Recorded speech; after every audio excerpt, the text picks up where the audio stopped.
مجید میں یہ مضمون جو ہے کفار کے ساتھ موالات یا مدارات یا مواسات، یہ اس سے پہلے کن کن مقامات پر آیا ہے تدریجاً جو ہے اس کا ہم جائزہ لے لیں۔ سب سے پہلے جن حضرات کے پاس مصحف موجود ہے وہ نکال لیں سورہ آل عمران کی آیت نمبر 28۔ فرمایا لا يتخذ المؤمنون الکافرین اولیاء من دون المؤمنین، نہ بنائیں اہل ایمان کافروں کو اپنا دوست، ولی کی جمع اولیاء ہے، جگری دوست، اپنا ہمدرد و غمخوار، اپنا دوست، اپنا پشت پناہ، من دون المومنین سوائے اہل ایمان کے۔ یہ رشتہ جو ہے صرف اہل ایمان سے ہو سکتا ہے، ولایت باہمی صرف اہل ایمان سے ہوگی۔ وَمَن يَفْعَلْ ذَلِكَ فَلَيْسَ مِنَ اللَّهِ فِي شَيْءٍ، اور جو کوئی یہ کرے گا یعنی کفار کے ساتھ دلی محبت کا رشتہ اور قلبی دوستی کا رشتہ استوار رکھے گا یا استوار کرے گا، یعنی اگر سابقہ ہے تو برقرار رکھے گا اور اب کوئی نئی دوستی جو ہے اس کو گانٹھے گا، تو اس کا اللہ سے پھر کوئی تعلق نہیں۔ یہ اسی طرح کا انداز ہے جیسے حضور نے فرمایا من رغب عن سنتی فلیس منی، جسے میری سنت پسند نہیں اس کا مجھ سے کوئی تعلق نہیں۔ تو یہاں فرمایا کہ وَمَن يَفْعَلْ ذَلِكَ فَلَيْسَ مِنَ اللَّهِ فِي شَيْءٍ إِلَّا أَن تَتَّقُوا مِنْهُمْ تُقَاةً، الا یہ کہ تم ان سے بچنا چاہو جیسے کہ بچا جاتا ہے۔ یہ اس سے پہلے جب ہم اس مقام سے گزرے تفصیل سے بحث ہو چکی ہے کہ یہ ہے وہ مقام جس کے اب مدارات کا جو میں نے عنوان قائم کیا تھا وہ یہاں آئے گا۔ موالات تو بالکل نہیں ہو سکتی خارج از بحث، مدارات ہو سکتی ہے، وہ بھی دفع مضرت کے لیے، کفار کی طرف سے کسی کوئی اندیشہ ہو، کوئی خطرہ ہو مضرت کا، تکلیف کا، اس سے بچنے کے لیے ان کے ساتھ نرمی، ملائمت، کچھ احترام اور ادب کی شکل، کچھ ان کے ساتھ خوش خلقی کی شکل اختیار کی جائے، جو میں نے مدارات کے عنوان کے تحت آپ کے سامنے رکھی، اس کی اجازت ہے۔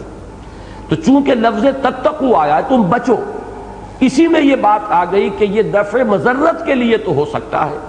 لیکن جلب منفعت کے لیے نہیں ہو سکتا۔ کفار سے کوئی نفع حاصل کرنے کے لیے ان کے ساتھ جو ہے وہ چاپلوسی کی روش اختیار کرنا یہ جائز نہیں۔ نمبر دو یہ کہ اسی مقام سے اصل میں اہل تشیع نے اپنا جو وہ تقیہ ہے اس کے لیے دلیل لی ہے۔ تو اصولاً تو وہاں پر ایک مضمون موجود ہے، اس کو یوں کہیے کہ جہاں انگلی رکھنے کی جگہ تھی وہاں انہوں نے پورا ہاتھ رکھ دیا ہے اور انہوں نے اس کو پورے ایک فلسفے کی بنیاد بنا لیا ہے۔ تو ذہن میں یہ رکھیے کہ اس کی اجازت اگر ہے نمبر ایک تو دفع مضرت کے لیے ہے، جلب منفعت کے لیے نہیں۔ نمبر دو یہ ہے بہرحال رخصت، عزیمت نہیں ہے، اس کو دین کا فلسفہ نہیں بنایا جا سکتا، یہ رخصت ہے، کمزور طبقے کے لیے اجازت ہے۔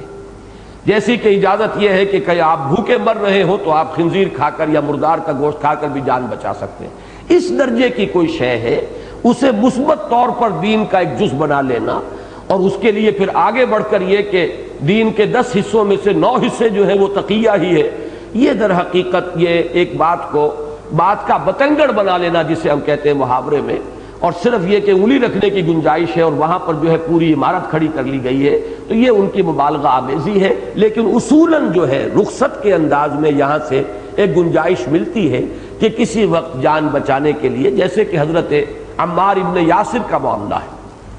یہ 3 افراد پر مشتمل گھرانہ تھا، حضرت یاسر، ان کی اہلیہ حضرت سمیہ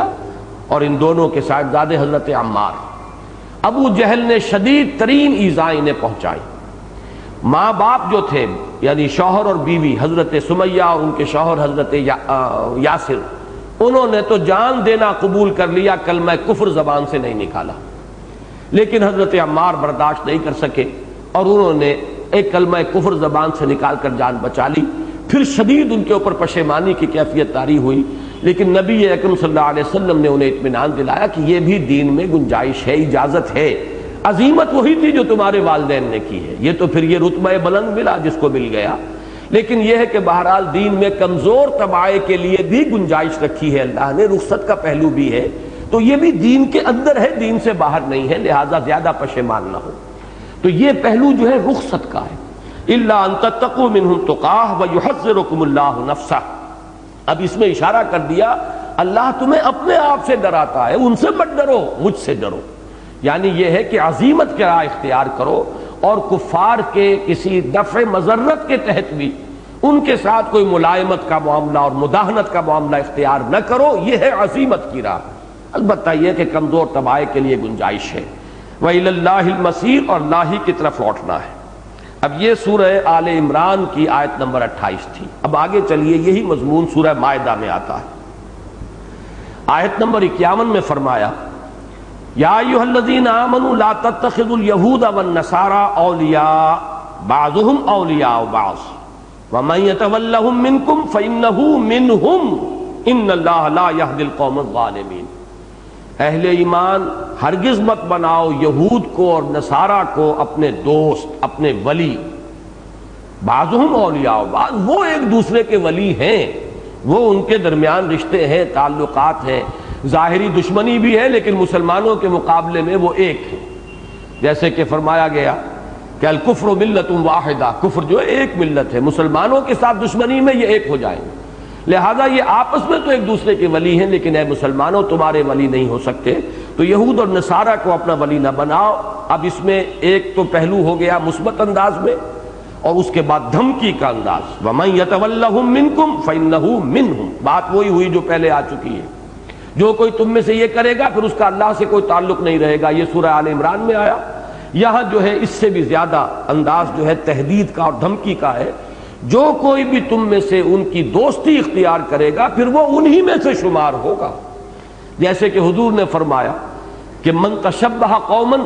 فإنہ منہم، جس نے کسی قوم کا تشبہ اختیار کیا، اسی کی وضاقتہ اس درجے تک اختیار کر لی کہ پہچاننا مشکل ہو جائے کہ یہ ان میں سے نہیں ہے اور یہ مسلمان ہے، تو انہی میں سے ہے، پھر شمار بھی انہی کے ساتھ ہوگا۔ یا جیسے حضور نے فرمایا المرء مع من احب،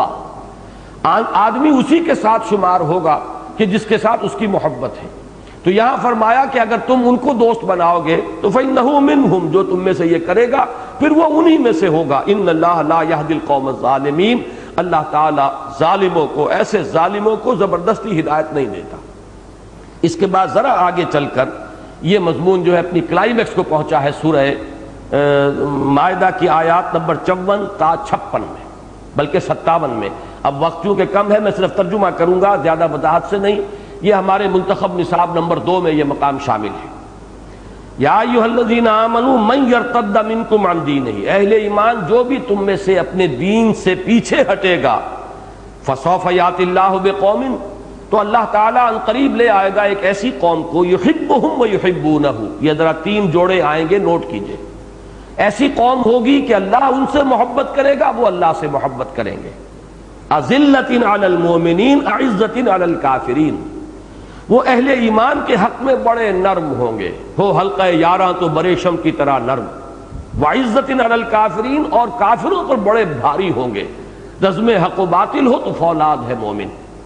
تیسری بات، یجاہدون فی سبیل اللہ ولا یخافون لومۃ لائم، وہ جہاد کریں گے اللہ کی راہ میں اور کسی ملامت کرنے والے کی ملامت سے کا کوئی اثر قبول نہیں کریں گے۔ ذالک فضل اللہ یؤتیہ من یشاء، یہ اللہ کا فضل ہے، وہ دیتا ہے جس کو چاہتا ہے، واللہ واسع علیم، اللہ تعالیٰ بڑی سمائی والا، بڑی وسعت والا ہے اور جاننے والا ہے۔ اس کے فضل کے خزانے تو عطا ہیں لیکن وہ دیتا ہے جس کو اس کا اہل سمجھتا ہے، فضل میں سے عطا اسی کو کرتا ہے اپنے علم کامل کی بنیاد پر۔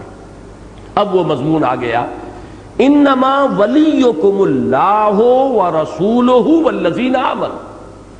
اہل ایمان اس بات کو جان لو، تمہارا ولی، تمہارا دوست اولاً تو اللہ ہے، حقیقتاً تو اللہ ولی الذین آمنوا یخرجہم من الظلمات الی النور۔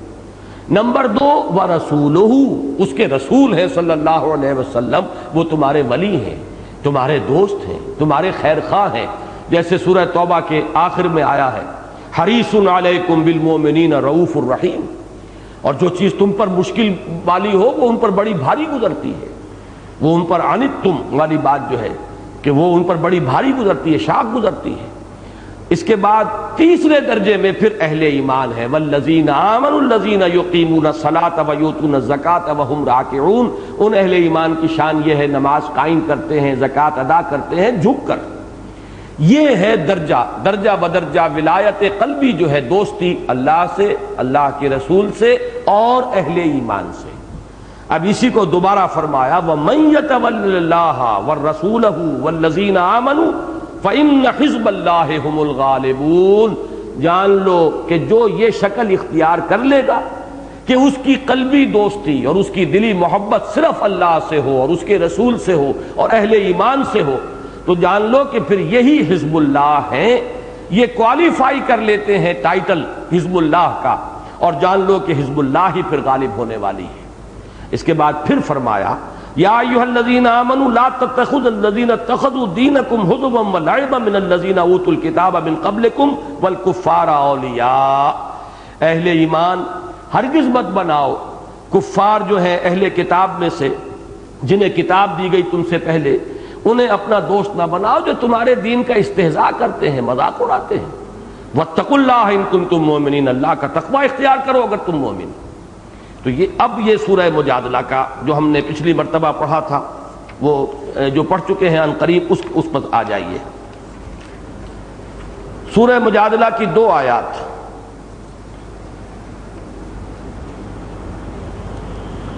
آیت نمبر 14،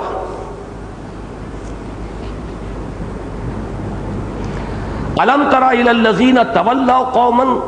غضب اللہ علیہم ما هم منکم ولا منہم وَيَحْلِفُونَ عَلَى الْكَذِبِ وَهُمْ يَعْلَمُونَ، کیا تم نے دیکھا نہیں ان لوگوں کو جو دوستی کا اور ولایت باہمی کا رشتہ رکھتے ہیں اس قوم سے جس پر اللہ کا غضب نازل ہوا ہے، مراد یہود ہیں، کہ جو بھی مدینے میں اوس اور خزرج کے 2 قبیلے مسلمانوں کے جو ایمان لائے، اور ان میں ظاہر بات ہے کہ کچھ ضعفاء بھی تھے، کچھ منافقین بھی تھے، ان منافقین اور ضعفاء کے محبت کے رشتے قائم تھے یہود کے ساتھ، جن سے بڑے پرانے مراسم تھے، بہت طویل عرصے سے رہ رہے تھے، ان کی دوستیاں تھیں، محبتیں تھیں۔ اب بھی جو لوگ ایمان لانے کے بعد ان دوستیوں کو کاٹنے کے لیے تیار نہیں تھے، ان کا ذکر ہو رہا ہے، یہ منفی انداز ہے۔ الم تر الی الذین تولوا قوما غضب اللہ علیہم، کیا تم نے دیکھا نہیں ان لوگوں کو جو ایسی قوم کے ساتھ دوستی کا رشتہ استوار کر رہے ہیں جن پر اللہ کا غضب نازل ہو چکا ہے؟ ما ہم منکم ولا منہم، اے مسلمانوں کان کھول کر سن لو، وہ نہ تم میں سے ہیں نہ ان میں سے ہیں۔ یہ ہے منافقین کا معاملہ کہ یہ مذبذبین بین ذلک لا الہ ہؤلاء ولا الہ ہؤلاء۔ اور اب آخری آیت جو ہے وہ اس سورہ مبارکہ میں اس مضمون کا کلائمیکس تھا، فرمایا لا تجد قوما یؤمنون باللہ والیوم الآخر، تم ہرگز نہیں پاؤ گے کسی قوم کو جو ایمان رکھتے ہوں اللہ پر اور یوم آخر پر، یوادون من حاد اللہ، کہ وہ محبت رکھتے ہوں، دلی الفت رکھتے ہوں ان سے جو اللہ کے دشمن ہوں، اللہ کے ساتھ انہوں نے محاربے کی روش اختیار کی ہو، ورسولہ، اور اس کے رسول کے ساتھ، وَلَوْ كَانُوا آبَاءَهُمْ، خواہ وہ ان کے باپ ہوں، او ابناہم یا ان کے بیٹے ہوں، او اخوانہم یا ان کے بھائی ہوں، او عشیرتہم یا ان کے رشتہ دار ہوں، اولئک کتب فی قلوبہم الایمان، یہ ہیں وہ لوگ جنہوں نے یہ سارے رشتے کاٹ دیے ہیں ایمان کی تلوار سے، یہ ہیں کہ جن کے دلوں میں اللہ نے ایمان لکھ دیا ہے، جاگزین کر دیا ہے، ان کے جس طرح پتھر پہ لکیر ہو جاتی ہے اس طرح ان کے دلوں پر ایمان نقش ہو گیا ہے۔ وَأَيَّدَهُمْ بِرُوحٍ مِّنْهُ، اور اللہ نے ان کی مدد کی ہے، تائید فرمائی ہے خاص اپنی طرف سے رحمت اور روح کے ذریعے۔ وَيُدْخِلُهُمْ جَنَّاتٍ تَجْرِي مِن تَحْتِهَا الْأَنْهَارُ خَالِدِينَ فِيهَا، اور اللہ داخل کرے گا انہیں ان باغات میں جن کے دامن میں ندیاں بہتی ہوں گی، جن میں وہ ہمیشہ ہمیش رہیں گے۔ رضی اللہ عنہم ورضوا عنہ،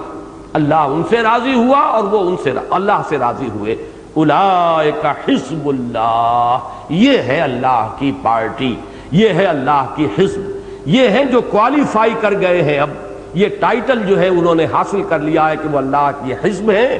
الا ان حزب اللہ هم المفلحون، آگاہ ہو جاؤ کہ کامیاب ہونے والے اور اپنی منزل مراد تک پہنچنے والے تو صرف حزب اللہ کے لوگ ہیں۔